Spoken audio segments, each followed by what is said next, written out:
Politique sous le voile, l'affaire des foulards musulmans ravive le débat sur l'immigration. La République de Hongrie n'est plus socialiste, proclamation officielle 33 ans jour pour jour après l'insurrection de Budapest. Liban, le général Aoun rejette l'accord laborieux des députés sur le partage des pouvoirs entre les communautés. Atterrissage en douceur d'Atlantis, la navette spatiale américaine qui a lancé Galileo vers Jupiter. Madame, Monsieur, bonsoir. La polémique sur le voile à l'école domine aujourd'hui encore en France le débat public et les plis qui se dessinent dans l'opinion embrouillent bien des clivages traditionnels. Pourtant, il ne s'agit que d'une dizaine de jeunes filles dans 2 ou 3 collèges et la manifestation organisée hier à Paris par l'Association islamique en France et la Voix de l'Islam n'a pas rassemblé grand monde, 1 millier d'intégristes à peu près. Dans un entretien que publie ce soir le journal Le Monde, le recteur de la Grande Mosquée de Paris juge d'ailleurs cette manifestation tout aussi regrettable que la dramatisation de l'affaire. Qui donc attise ainsi la revendication de certains musulmans et la porte dans la rue? Arrêt sur image avec Hervé Brusini. Elle avait été préparée à la hâte, cette manifestation. L'avant-veille, des tracts avaient été distribués dans toutes les mosquées de Paris. Mais hier, la grande majorité de la communauté musulmane n'était pas au rendez-vous. 600 à 800 personnes tout au plus. Principalement des Turcs et puis des Libanais, des Pakistanais, des Africains. Selon les spécialistes, dans le défilé, les mots d'ordre, les tenues vestimentaires étaient l'expression d'une tendance pro-iranienne de l'islam. Un orateur était remarqué, Mohamed Moadjer. Libanais, philosophe non violent, il vit en France depuis longtemps. Moadjer est inculpé dans le dossier des attentats de Paris de mars et septembre 86. Mais après de longues investigations, les services de police n'ont rien retenu contre lui. Il pourrait bénéficier prochainement dans ce dossier d'un non-lieu. Organisée donc par l'Association islamique de France, cette manifestation fut l'image même de la division de la communauté musulmane. Aucune des grandes organisations n'était là. Venons-en maintenant au débat qui continue d'agiter l'opinion avec 2 chiffres intéressants grâce au sondage que publie l'hebdomadaire La Vie. Question, est-il normal de porter le voile ou le tchador dans une école publique française? Oui, c'est normal pour 34% des personnes interrogées.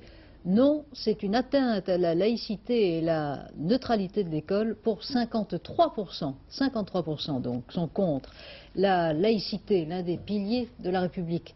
Voilà une invocation que l'on n'avait plus entendue depuis quelque temps. Alors un peu d'histoire avec Chantal Kimerle. 28 mars 1882, la loi Jules Ferry proclame les principes de l'école publique. Elle est gratuite, obligatoire et laïque. La laïcité, c'est alors la séparation de l'éducation religieuse d'avec l'enseignement général. Les ministres du culte ou les religieuses enseignantes sortent des écoles publiques et sont remplacés par des instituteurs laïques.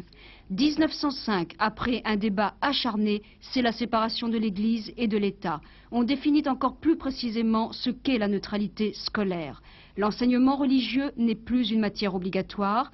Aucune cérémonie religieuse ne peut avoir lieu dans les écoles et les emblèmes religieux y sont interdits.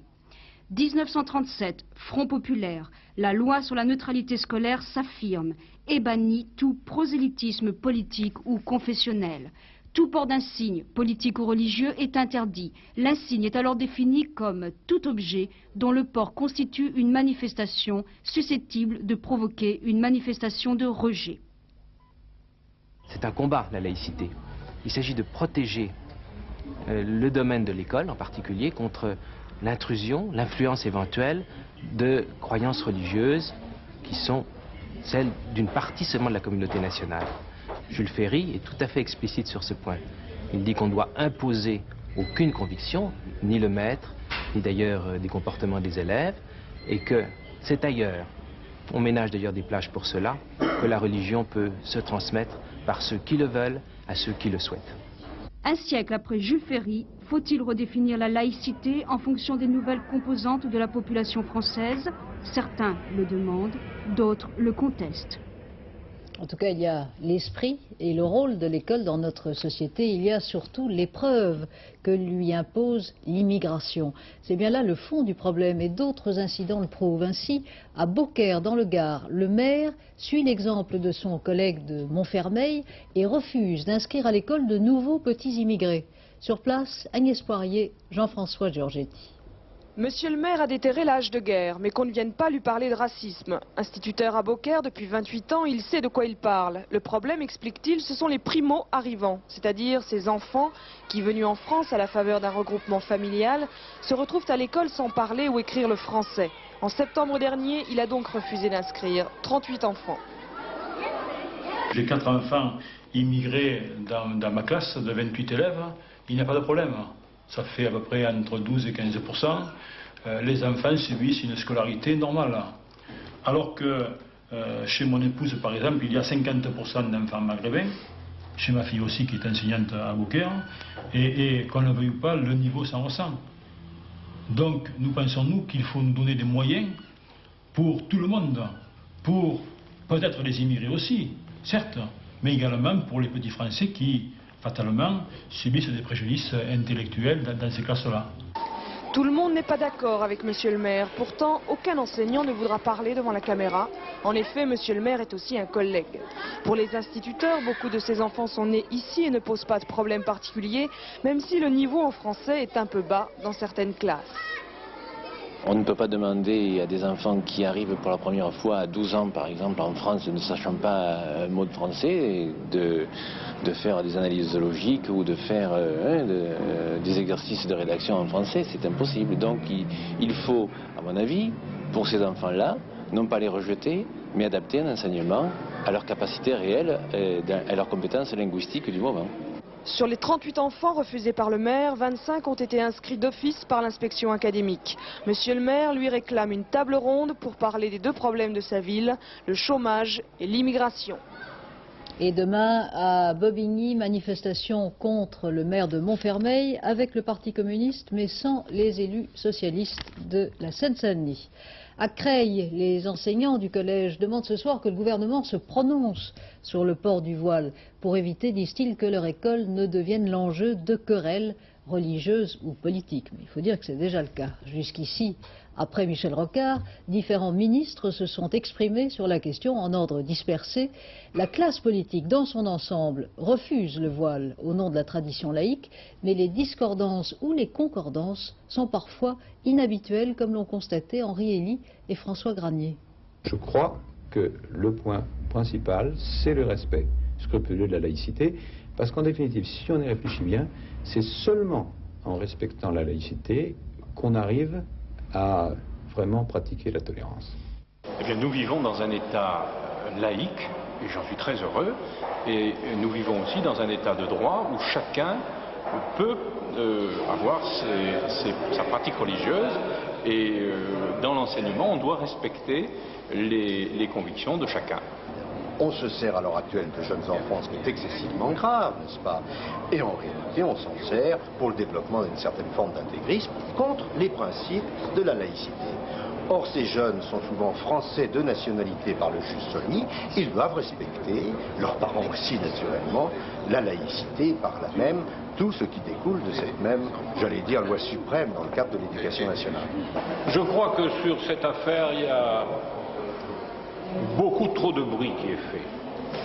Si j'avais quelque chose à dire, ce serait de dire on se calme. Car je crois, j'ai eu toujours cette conception que la laïcité c'est la tolérance, et je crois que c'est dans ce sens qu'il faut s'orienter et qu'il faut parler entre tous les éléments, toutes les parties en cause. Regardons vers l'Est maintenant. En ce moment même, à Leipzig, en Allemagne de l'Est, des dizaines de milliers de personnes manifestent encore une fois pour demander plus de démocratie. Comme tous les lundis, les offices religieux dans plusieurs églises de la ville ont rassemblé les protestataires qui se sont ensuite regroupés. Et à Schwerin, dans le nord-ouest du pays, c'est la municipalité qui a organisé un meeting pour établir le dialogue. Plus de 40 000 personnes y ont participé.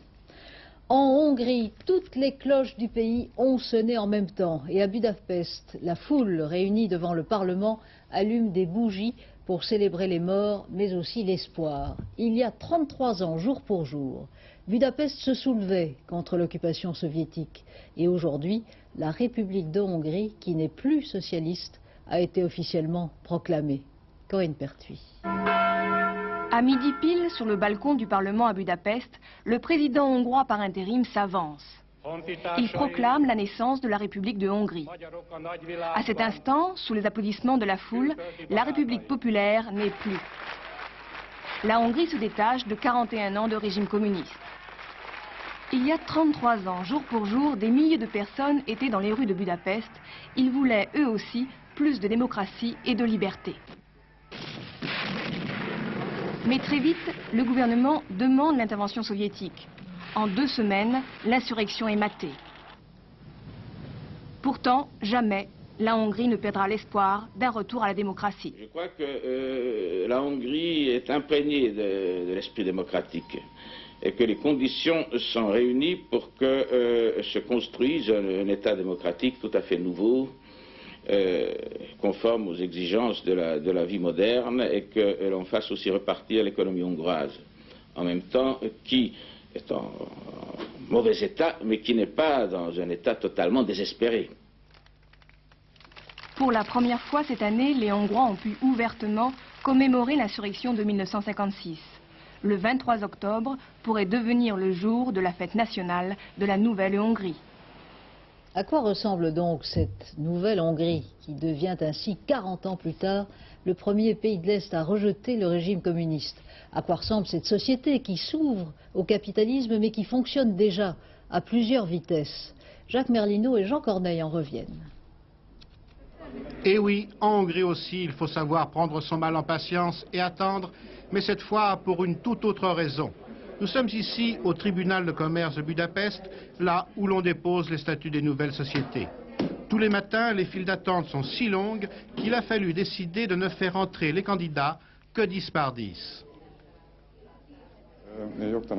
Nous n'arrêtons pas, dit cet avocat d'affaires. Chaque semaine, nous devons mettre au point la construction juridique d'une dizaine d'entreprises. Ça va très vite en ce moment.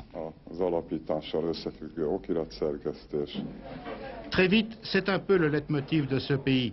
Il y a 2 mois, par exemple, Paul Sanvor décide de monter une maison de production de films. Aujourd'hui, il a une trentaine de salariés et boucle son 2e long métrage. Quand on permet aux gens de vivre selon leur capacité intellectuelle, alors ils deviennent capables de tout. Aujourd'hui, ce ne sont que des petites îles, mais viendra le moment où ces petites îles se rejoindront et formeront un continent. Ou encore Agnès Pakati, elle a créé une ligne de vêtements, gagne beaucoup d'argent et est un peu le symbole de la nouvelle Hongrie. J'ai commencé il y a 2 ans. J'étais l'une des premières à vouloir créer une entreprise privée. Mais aujourd'hui, je veux rester comme je suis et surtout ne pas trop m'agrandir. Mais cette effervescence de création d'entreprise ne concerne que les services, là où il faut peu de capitaux et où, avec de la chance et du travail, on peut gagner gros et vite. Mais dans l'industrie, personne ne va. Et les grandes usines sont à l'état d'abandon. Vieilles machines, vieilles structures, vieux produits, plus personne n'en veut et l'économie hongroise se retrouve de ce fait de plus en plus endettée. Par tête d'habitant, c'est le pays de l'Est qui doit le plus à l'étranger. Et c'est bien cela qui explique en partie le manque de confiance des Hongrois en leur avenir. Les jeunes l'expriment à leur manière en transformant les usines désertes en lieux de fêtes tristes et quelque peu désespérés. Cette boîte s'appelle le Trou Noir. Ils sont plusieurs centaines à s'y retrouver chaque soir sous le slogan « Nous n'avons pas d'avenir ». La politique, moi je m'en fiche, et la vie aussi. Une fois j'ai essayé de me pendre. Le suicide chez les jeunes, c'est très à la mode. Bluff peut-être, mais il est certain que les Hongrois, comme les Polonais, ont du mal à croire que cette fois, ça y est, ils sont sortis de 40 ans de dictature. Le traumatisme des répressions de 58, 68, 81 sont trop forts encore pour permettre une confiance totale. La fin du plus long conflit de l'histoire de Peugeot. Le travail a repris aujourd'hui à Sochaux comme à Mulhouse. Les agents des finances, eux, poursuivent leur grève. Le point du conflit avec Jean-Pierre Métivet. Une assemblée générale ce matin. Des agents reconduisent la grève qu'ils suivent déjà depuis 6 semaines. Ils ont obtenu 415 francs par mois, mais pour eux ce sont des primes, c'est trop peu et cela vient trop tard. Et en octobre, ils auront 10 jours de grève retenus sur les fiches de salaire. Bon, c'est quoi ça? C'est pour qu'en fait on reprenne le travail. Mais au contraire, ça ne fait que nous déterminer encore plus. Ce soir, la grève ressemble toujours à celle de la semaine dernière. Très suivie aux impôts, encore très forte à la comptabilité publique dans au moins 2 tiers des départements. Seuls quelques signes de reprise sont perceptibles aux douanes, selon le ministère, et à la direction de la concurrence et des fraudes. Tout à l'heure, Pierre Bérégovoy a rappelé que les négociations étaient closes sur les salaires, mais possibles pour les jours de grève. J'ai indiqué que lorsque le travail serait repris, on pouvait en parler. Tout est négociable. Encore faut-il que de part et d'autre, on veuille en effet mettre un terme à ce conflit. Les mises en demeure, elles, continuent. Ici à Lille, des informaticiens grévistes calculent les salaires des fonctionnaires. En principe, ils devraient être versés dans les temps. Le gouvernement ne peut accepter des revendications excessives, c'est ce que vient de réaffirmer le Premier ministre qui a ajouté qu'il est cependant légitime que les agents des finances aspirent à être reconnus comme d'authentiques professionnels.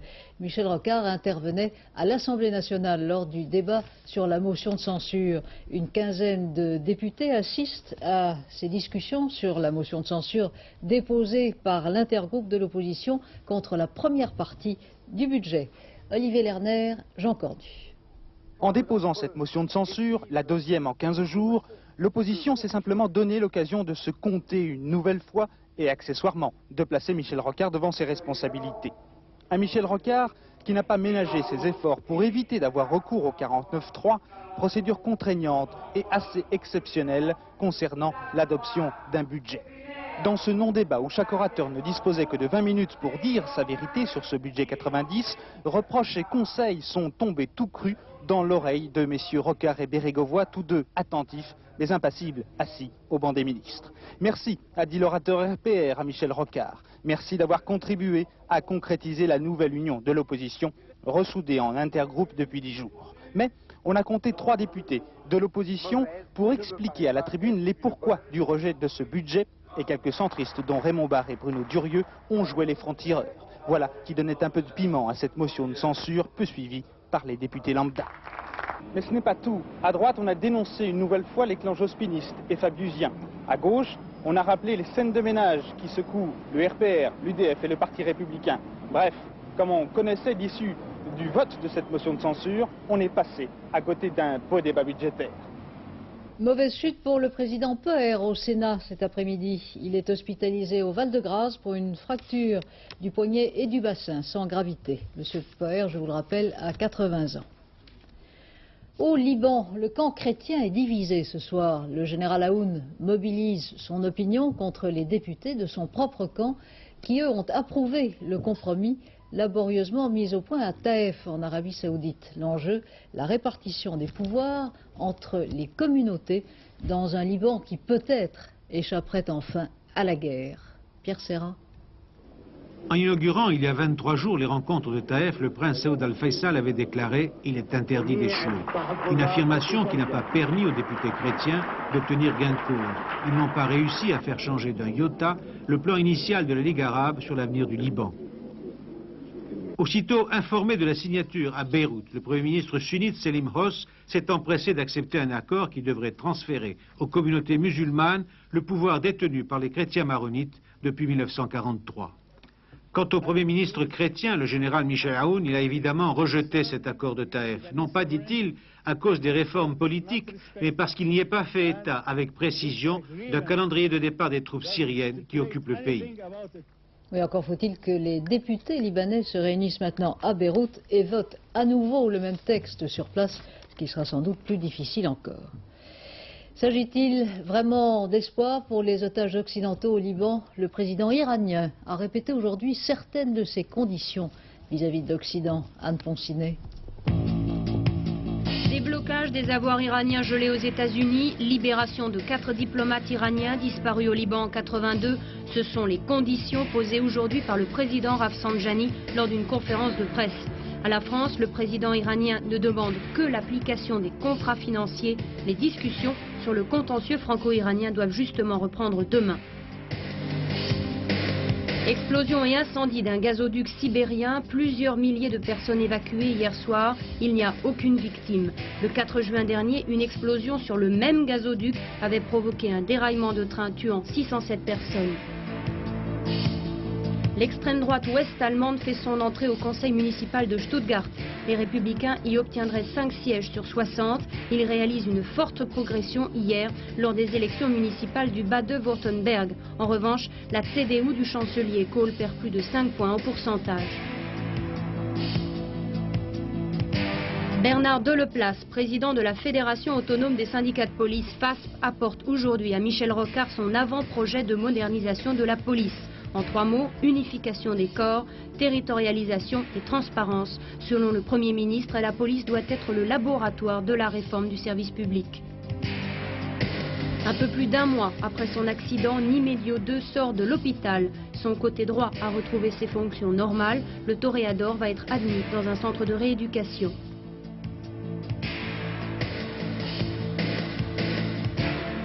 À la bourse de Paris, plus 0,07% de l'indice CAC 40. Le dollar est en légère hausse à 6 francs 30,65. Le mauvais temps sur la baie de San Francisco complique le déblaiement de l'autoroute qui s'est effondrée à cause du tremblement de terre de mardi dernier. Regardez comment les équipes de sauvetage ont exploré les décombres. Ces images sont filmées par une caméra robot glissée entre 2 couches de béton. On a pu ainsi localiser des victimes et parfois même des survivants, comme le rescapé miracle, celui de samedi. Son état de santé s'est encore amélioré aujourd'hui. Mission accomplie, Atlantis, la navette spatiale américaine, s'est posée tout à l'heure sur la base d'Edwards, en Californie. Patrick Esther. Cela ressemble à un jeu vidéo, mais c'est ainsi que la chaîne américaine CNN présentait à 17h33 le retour de la navette Atlantis. 5 jours passés en orbite, un voyage parfait, à peine écourté de 3 heures pour éviter de mauvaises conditions météo lors de l'atterrissage. En effet, le vent risquait de forcir sur la base d'Edwards, en Californie. Les 5 astronautes ont donc laissé là-haut la sonde Galileo. Celle-ci fonce actuellement à 40 000 km/h vers Vénus. Elle est déjà à 1,5 million de kilomètres de nous. Dans 6 ans, à l'issue d'une véritable partie de billard cosmique, durant laquelle la sonde utilisera les planètes et la Terre comme des tremplins pour acquérir une grande vitesse, elle atteindra Jupiter. À bord, tout fonctionne parfaitement. Consternation dans les milieux du football néerlandais. 2 bombes ont blessé 19 personnes, vous le savez, hier soir, lors de la rencontre de l'Ajax contre le club de Rotterdam. Une nouvelle escalade dans la violence dans les stades. Jean Mamère et sur place, Francis Marotto. On a frôlé la catastrophe. L'explosion de ces bombes à fragmentation est le premier attentat du football moderne. Ces explosifs artisanaux pleins de limailles de fer et de plomb ont blessé 7 personnes grièvement. La violence dans les stades néerlandais est devenue monnaie courante. Lors du match Chypre-Hollande, le gardien chypriote avait dû être évacué, intoxiqué par une bombe fumigène. L'Ajax vient d'être suspendu 1 an de Coupe d'Europe à cause de ces hooligans.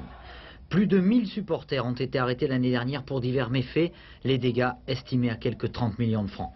Malgré des mesures de sécurité renforcées, comme c'était le cas hier, rien n'y fait. On ne peut fouiller chaque spectateur, les caméras vidéo et la surveillance électronique sont un plus, mais pas un remède absolu. Personne ne peut rien contre un individu méchant. Le club seul ne peut rien non plus. C'est un problème à voir avec le gouvernement, la police et la justice. Il faut que les fautifs soient punis et sévèrement, et que les fauteurs de troubles surtout ne reviennent plus. Mais tout cela, c'est vraiment un énorme travail. Les arrestations et les procédures de jugement express se heurtent au problème de l'établissement des preuves. Les délits sont souvent commis en bande et les coupables le plus souvent mineurs. Les responsables de ces événements de mai 1988 ont été condamnés à quelques centaines d'heures de travail collectif seulement. Après les événements d'hier, la Hollande impuissante s'interroge: à quand le premier mort par attentat? En tout cas, aucune mesure supplémentaire ne sera prise à Amsterdam. Le renforcement du dispositif policier ne servirait à rien. C'est ce que vient d'affirmer l'adjoint au maire d'Amsterdam. C'est à la fédération, dit-il, d'interdire les indésirables sur les stades. Les rockers ne désarment jamais, ils osent même écrire. Dick Rivers publie à la fois un roman qui s'appelle Complot à Memphis et un nouvel album, Linda Lou Becker. Place à notre spécialiste, Jean-Jacques Dufour.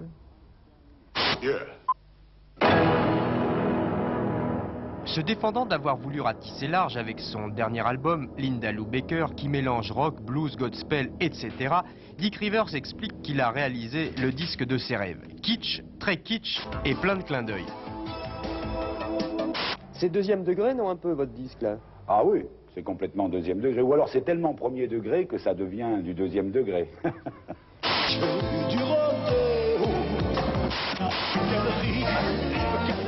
C'est d'ailleurs au deuxième degré que je me suis permis d'évoquer avec l'ex-chanteur des Chats Sauvages, 28 ans de carrière derrière lui, une possible retraite façon Sheila. Vous pensez un jour à décrocher ou pas?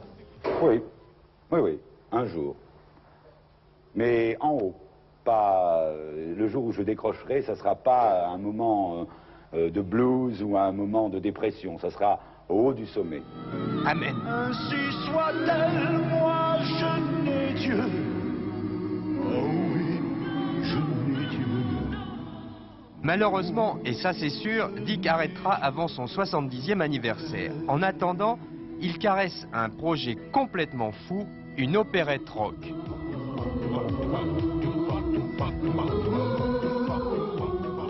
Non, je ne pense pas continuer jusqu'à 70 ans. Je rêve de monter cette opérette rock. Ça, disons que c'est mon but dans l'année à venir. J'aimerais bien, pour début 91, pouvoir monter sur scène cette opérette rock et présenter au public ce personnage qui me tient à cœur et que je rêve de rencontrer, qui s'appelle Linda Lou Becker. Elle est si sexy, sous ses cheveux roux, moi j'en suis crazy. Si Dick Rivers mène son projet d'opérette à terme, j'ai une idée de titre pour son spectacle. Cats sauvages.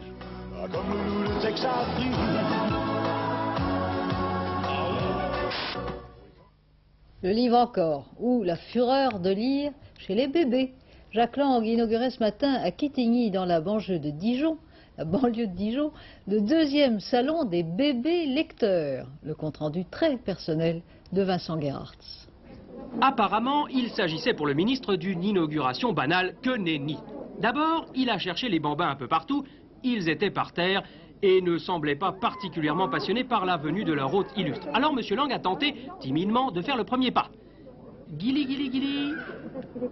Bon, ils sont fous, n'ayons l'air de rien, essayons avec cette petite fille. Mais dès que le ministre eut le dos tourné, la petite fille en a profité pour se barrer. Complètement désappointé, M. Lang a alors tenté de piquer le livre d'un petit garçon. Ayant vu le coup venir, ce dernier ne s'est pas laissé faire. Non mais, comme ça ne marchait pas très fort avec les enfants, Jack Lang s'est dit « je vais essayer avec les mamans ». Viser un peu les clins d'œil du style « vous lisez seul ce soir ?» Malheureusement non. Et autre chose, dites-moi, c'est le vôtre, le petit avec des lunettes? Non, non, le mien, il n'est pas bleu. Morale, M. Lang, honteux et confus, jura, mais un peu tard, qu'on ne l'y prendrait plus. Et puis, sans commentaire et malheureusement sans image, cette histoire qui ne devrait pas faire des mules entre le Costa Rica et Rio de Janeiro. Un passager un peu saoul a mordu plusieurs de ses compagnons de voyage à bord d'un avion brésilien avant d'être maîtrisé par l'équipage. Précision du steward, il avait des canines effilées et pointues comme celles de Dracula. Quand il aura fini de cuver son vin, il sera expulsé vers son pays. Voilà, maintenant les pronostics de Pierrette Bresse pour le tiercé et le quintet plus. Demain à Enghien, le 8, le 7, le 15, le 9, le 5, le 13, le 16 et le 4. José Blanc-Lapierre va vous parler du temps de demain dans un instant. Et demain matin, à 7h45, François Ponchelet recevra Henri Krasuki, le secrétaire général de la CGT, qui parlera du conflit Peugeot et de la lettre qu'il vient d'adresser à M. Mitterrand. Voilà, dernier journal vers 23h50 avec Henri Sagnier. Très bonne soirée sur Antenne 2. À demain, 20h.